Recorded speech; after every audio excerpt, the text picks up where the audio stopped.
Hello and welcome to another episode of Dark Souls. This is the final episode of Dark Souls, and it's going to be a little differently because it's post-commentary. I actually was playing along and doing this episode and commentating at real time, and then I finished off. I'm like, oh, that was great, time to edit it together. And I realized that my recording software had screwed up part way, so I lost about 3/4 of the audio and recording, so I'm doing it all over again. But here we are, we're just leaving the Firelink Shrine there, and we're heading down into the Kiln of the First Flame. And there's a really interesting staircase there that we passed by, because you can see those ghostly apparitions of the Black Knights moving back and forth. And those were basically the lost souls of the knights that Lord Gywn marched down here to reignite and rekindle the bonfires. And they were blown away by the fire that resulted, and the ones that survived had their armor scorched black from the silver that they normally are in Anor Londo. And the ones that died, unfortunately, became those wandering spirits.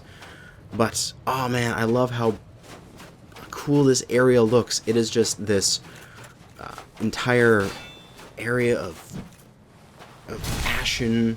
It's like you're shrunk down and inside an incinerator. And there's just ash and it looks like burnt bones and everything everywhere. It's really cool. But we have to fight through a few Black Knights in order to get to the final boss. And it's a really interesting thing is they put these guys in here. Of course, they want it to be so that it's not, like you can just walk straight to the final boss and, have all of this easy peasiness to it. You can get there with full Estus without even trying, that kind of stuff. As I tried to fish for a backstab, but just wasn't successful in taking them out through normal slashes instead.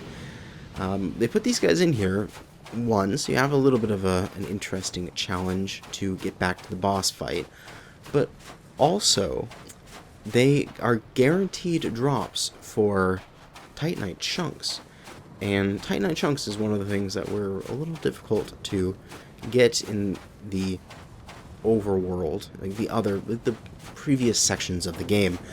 You could get them from a few enemies, but you had to farm them to get them to drop a fair amount, unless you have this place unlocked.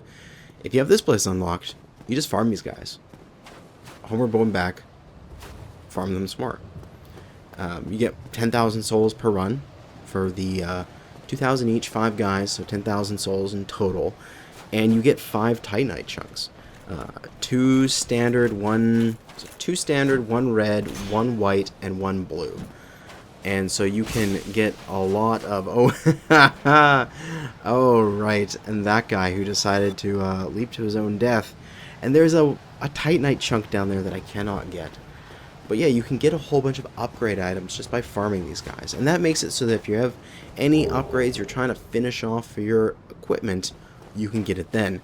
And as you saw there, we got the Black Knight set. So if you wanted to cosplay as one of these Black Knights, that's how you do it. But we're moving forward here. We've just got a couple more to take out. And we're going to peek over the edge here, I believe. Yep, and that is the final boss room. That is where Gywn, Lord of the Flames, Lord of Sunlight, is going to be waiting for us. And we're going to kick his butt. But he's going to kick our butts a few times first. He's a very aggressive boss, but I'll get to that more when we get to him. As we're coming down here, we have an Axe Knight that we have to deal with. He's going to leap at us, I believe. Oh, no, just a normal swing. He also likes to do this, like, frog bounce, spin around in the air, land a huge, great big axe hit. And he also just moves slightly strangely with some of his movements like that. Ooh, breaking my shield. A little hard to get backstab, but oh, wow, we actually get to get the stab between the legs, and somehow that does damage to him. So if I stick my sword between somebody's legs, obviously that does a whole bunch of damage. I totally understand. Just gotta love those alignment issues when you are on inclines in Dark Souls. As this guy's a little bit easier to cook around because he always, almost always leads off that first chargy stabby attack. It's so easy, just flank to the right, hook around, put a butt with a sword. Squish it. And yeah, right in this section, I'm not sure exactly where because I've never done it. If you go and you do Knight Solaire, his storyline, but actually go and become one of the Chaos and feed the spider lady 30 humanity and unlock the shortcut and kill the sunlight maggot before he gets there, he won't go hollow and he'll survive, and he will show up here as a summon. So if you are having trouble or you want to predict that you're going to have trouble throughout some of the end boss fight here, you can get an NPC summon for it. And here am I'm just cleaning up. I'm just looking at my equip load. I'm thinking, like, what can I take? Should I go a little bit heavier with Havel's Ring? Should I up my armor? I'm trying to decide on this. I think that's what I go for the first go through. I feel like, okay, well, I've got fairly fast movement speed here. This is good enough. I just need that little bit extra tankiness so he doesn't, do that much damage. But in we go. We're going to traverse the white light. And now from here on, we're not going to see the run back. I've edited all that out, and it's just boss fights. So here is Gywn, Lord of Cinder. And let's talk about some of his moves. He is an overly aggressive boss. And ooh, yes, that is something that's very important. You can parry this boss, as he is... people describe it. They describe it as +1 size. So you have your human-sized character, and any in-game characters that are +1, like basically like a really big, tall person, like this guy. Obviously, say if our character's 6 foot, he's like 8 foot, 9 foot sort of thing. So any basketball-sized characters, and oh wow, that kick. That really takes a lot of stamina away. Any characters up to, say, LeBron or Shaq or whoever it is, you can parry. And so, yeah, you just have to watch out for that. He's so aggressive. I'm desperately trying to get away to get a heal there, but he just pushes me in, and unfortunately, I get taken out. But yeah, we're just going to try again here. We're coming back in for round 2. You can see my soul pile off there on the side. And he jumps in. We try to parry that initial move, and we get it. And we do a whole bunch of damage. That is very nice. Now, we're going to look at some of his moves. There's this grab. I was just totally incorrect to parry that. Because the grab, he'll grab you, lift you up, and then explode you. And does a whole bunch of damage. He's got his normal side-to-side slashes here. He's also got these slide forward or leap forward slashes at the same time. Those are very aggressive. He likes to use those as gap closers. So those little dash, stab straight forward. Uses that a fair amount of the time. He also does the slide horizontal slash and then follows it up with horizontal slashes or an overhead. Yeah. And so, unfortunately, it's so aggressive, I go down once more, but continuing to go back in. This time I have buffed with Great Magic Weapon off the start. Got the change up in my armor here. I wanted the mobility of the Flippy Ring, so I've gone a little bit less armor, but I have Flip Ring on right now, so I can dodge a little bit better. And here, this is what you want to do. You want to get behind one of these rock outcroppings and use that to allow yourself to get off an Estus Flask, as sometimes his pathing will screw up and he'll get hung up on some of these rocks. And oh man, oh, he's caught me in a stun lock because I don't have very much poise right now. So whenever he hits me, unfortunately I get stunned for that brief half second and allows him to land another hit before I can roll away. And I go down again. And we're heading back in for round 4, round 5. I'm not even keeping track. I died so many times practicing this guy. And here we are. Oh, nice dodge. We get around there. We get hit in. We start playing a little bit of space. There's that kick. You want to avoid that because if it hits yourself, it doesn't do that much damage actually. But if it hits your shield, it's just your stamina is gone. So you have to either get out of the way or actually drop your shield for that move. If you have enough poise, you'll poise through it and you'll save your stamina. You can put up your shield immediately right afterwards. And this, I tried to heal, but he slid around the rock that I thought he was going to not be able to go through. And then my controller disconnected on me, and I was not able to roll away. I died, very sadly. But we're moving back in. Gwyn, Lord of Cinder. I gotta take another try at you. Playing a little bit more defensively. We're trying to just stay. Oh, there's a nice parry. We do 809 damage with our great magic weapon buffed up. And we're just going to take a couple swipes here. And then move away. Oh, no, I tried to do a parry. Just got a partial parry there, so I didn't take full damage. As you saw, just maybe a fifth of my health and like all of my stamina. But we managed to get a second parry. Oh, we've got him below half. Oh my god, this is exciting. This is the lowest we've got him so far. And obviously the most effective tactic so far is just to parry his ass. Let's see here. Jumps in. Oh, parry was way too late. What are you doing? Oh no. Yes, you can see he stunned us there. But we retained our stamina and we were able to get away afterwards. But, oh no. The slashes, we're stuck up against a rock here. We're going to try to get around a rock in order to get a heal off. Oh, yes, we managed to screw up his pathing. But we double chugged. We got our health higher than it was before, so that's something. A missed parry there, but a partial parry, so we didn't die. And there's that grab. We try to heal off of it. Oh, but he's very fast. He nicks us with his sword. He stuns us and just knocks us down again. We're behind cover. Chug, can I get it off before he heals? No, can I get the heal off before he hits me? Yes, I can, as he chooses to step to the side. Now we're again getting pressured in, and oh, there's that kick. Knocks all my stamina away, but I kept my shield down in between. Oh, that parry was way too early. What are you doing? I kept my shield down after the kick in order to regen enough stamina so I could double flip out and save myself. But we're going to go once again. We're not going to give up. And this is the time where I said, fuck it. Let's just parry this bastard. And I completely screwed up the first one. Of course. What I've done is I've equipped the parrying dagger into my shield slot. I can't block anymore. But the amount of parry frames that this thing has is absolutely insane.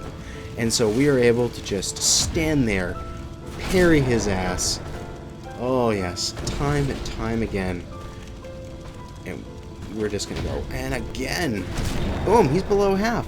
What have we been in this fight for 10 seconds and we've already gotten the boss halfway dead. He's gonna go for the grab. We're gonna flip away because we don't want that to happen. Ooh, we missed the parry on that, but we get the wind up for the second, and he's down below a quarter. Oh man, one more parry and his health is so low. Another parry will do it, but also just a couple regular slashes, as Gywn, Lord of Cinder, has been defeated by pure parrying skill. This was all my abilities. Totally. Not the fact that that's actually a very cheesy way to kill the final boss. But now, we're done the game. This is it. We're done Dark Souls. We just have our final decision here. And there are two different routes. You can either go out that door there, and we can get the dark ending. We have been gathering all of this soul energy in our bodies. We are going to be thinking about, okay, should we reignite, link the fires, as you see the option here, reignite the ember, extend the age of fire by burning our own soul as kindling?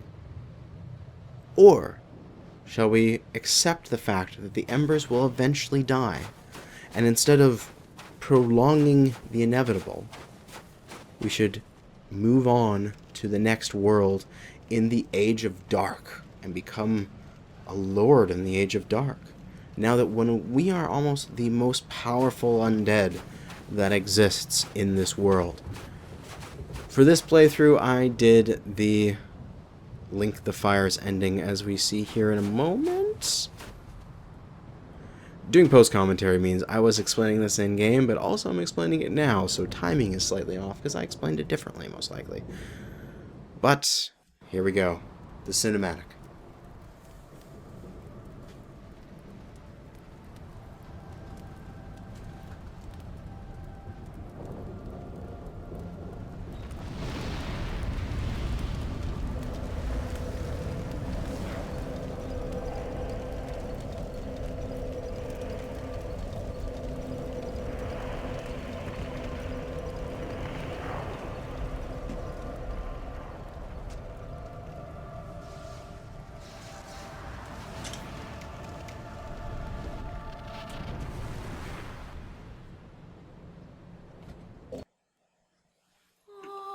And as the fire expands out, we have extended the Age of Fire and the Age of Light. And we've beaten Dark Souls. Now, the credits go by, but I skipped past them. And one thing I love about Dark Souls is the fact that we are immediately, without even a loading screen, thrown back into the game. And where are we? We're back at the beginning. That's one thing I love about Dark Souls, the fact that there is a new game. So, our first playthrough was our original game, 0. Now we're in 1, new game. We're going to keep all of our levels, all of our equipment. The only things that we're going to lose are very specific keys and the Lord Vessel, story stuff that we have to go and unlock again. And we are going to now be able to play through the game again with all of our shit that we've already spent so much time leveling up. And you can continue to do this for as many times as you want. I'm not sure if the fact that they actually have a hard cap on it. I know the highest that I have personally gotten to was Dark Souls Original on the PlayStation 3, and I got to New Game Plus 7 with a Faith Tank build with Giant's armor and a two-handed broadsword with Divine, and I had like I can't remember what it was, like 400 level or whatever it was at that time, because I just had so many souls. I just could keep leveling up. But yeah. So, we're done. Just a little bit of a retrospective here. This was probably my most played game, well, not my life, but that I've put on this channel. I've actually probably played Dark Souls more than I played MechWarrior, which is a interesting concept considering the fact that I put thousands of hours in MechWarrior. I probably put thousands of hours into Dark Souls, doing challenge runs, doing speed runs, now doing a playthrough. It was one thing that I've always wanted to do, and I've always been thinking like, man, I should do that eventually. When I first started my channel back when I had like 50 subs, I tried making it, but it didn't work out very well. I just didn't have the recording equipment at the time. I was trying to film it on my old laptop, and that wasn't good enough. But now that we have a decent desktop, we've got the awesome studio quality mic, which I hope isn't picking up the vacuum that's in the background, or I'll have to edit that out. But yeah, as we finish off the Asylum demon here, and because we killed him on his first appearance, we get the demon's great hammer. So it's something I've always wanted to do on the channel, and now that it's done, let's good. I like it. We will definitely be doing Dark Souls 2 and Dark Souls 3 at some point. For now, I'm going to do some MechWarrior 4 content because people are wanting that, and that's also nostalgic for me. That's more from my youth than this, which was from my teenage years. Yeah, teenage years. When did Dark Souls come out? Can't remember. I think it was like beginning of college for me. Teenager college, something like that. Anyway, as we just work through the tutorial again with our highly upgraded character, I will probably go back and do some more of the original because I know it the most. Maybe different stories. So like the story of the different NPC characters, and make sure I actually hit all of the story points with them so that I'm not missing anything, or I'm not going like, oh well, I did this out of order because I was just derping along and now that story is broken, like I did with Sagmire. I didn't get the full story of Solaire, and that kind of stuff.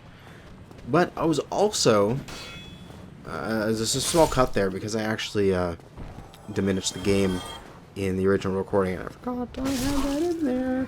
But somebody in the community, a very, very nice person named Sad Face, gave me a copy of Dark Souls 3 from the Steam Summer Sale, and that is so nice of him. I hadn't picked it up yet because I'm busy with Dark Souls 1 playthrough, and then I was going to do 2, and then I'll do 3. So I didn't need it for a while, but he got it for me, and he sent me it through Steam, and that is so very nice. Yeah, I can't say thank you enough. I never expected that somebody in the community would just give me things. But yeah, I think we're going to take a final look at our character here. We have gotten 25 Vitality, 12 Attunement, 40 Endurance, 14 Strength, 40 Dexterity, 12 Resistance, and 25 Intelligence with 8 Faith. And take a peek at our equipment. We got our Uchikatana plus 15, which carried us through the majority of the game, our Grass Crest Shield, and our late edition Parrying Dagger, along with a mix of the Mask of the Child, the Wanderer's set, and the Elite Knight set at varying levels of upgradedness. The Ring of Favor and Protection, as it was the mainstay ring and one of the best rings in the game, and then flipping through between the Dark Wood Grain, the Rusted Iron, and the Havel's Ring for our secondary ring slot, all for different utilities. But yeah, I think that's that. Next playthrough on the channel, if in chronological order, if people are listening to this in the future, will be MechWarrior 4 Vengeance. And then next Dark Souls will be Dark Souls 2, Scholar of the First Sin, I believe it is. And yes, just showing off my parrying skills and how that last boss got just absolutely Tyrannosaurus Rexed. But I think that's it for now. Thank you for watching the Dark Souls playthrough. It was a pleasure to make, as hopefully it was a pleasure to watch. And a nice wave and a bow. Thank you, and good hunting.